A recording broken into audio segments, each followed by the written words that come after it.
रायगड जिल्हा परिषदेत सत्ता स्थापनेचा पेच अखेर सुटला असून भाजप आणि राष्ट्रवादी काँग्रेस यांच्यात युती निश्चित झाली आहे. सर्वाधिक जागा जिंकूनही शिंदे गटाच्या शिवसेनेला सत्तेबाहेर राहावं लागणार असल्यानं राजकीय समीकरणांमध्ये मोठा बदल झालाय. जिल्हा परिषद निवडणुकीत 49 सदस्यांपैकी एकनाथ शिंदे यांच्या शिवसेनेनं सर्वाधिक 21 जागा जिंकल्या. मात्र बहुमतासाठी आवश्यक असलेला आकडा गाठण्यासाठी त्यांना 9 सदस्यांची गरज होती.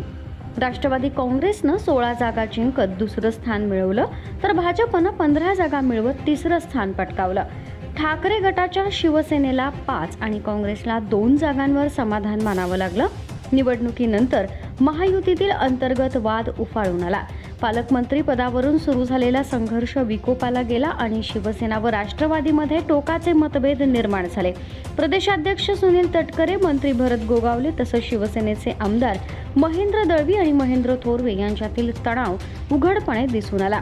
या पार्श्वभूमीवर भाजपनं सावध पाऊल टाकत राष्ट्रवादीबरोबर युती करण्याचा निर्णय घेतला.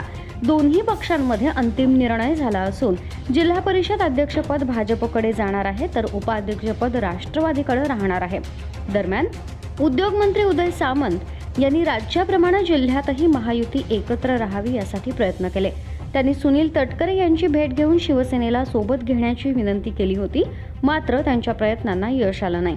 या निर्णयामुळे सर्वाधिक जागा जिंकूनही शिवसेनेला विरोधी बाकांवर बसावं लागणार असून रायगडच्या राजकारणात नवं समीकरण तयार झालंय.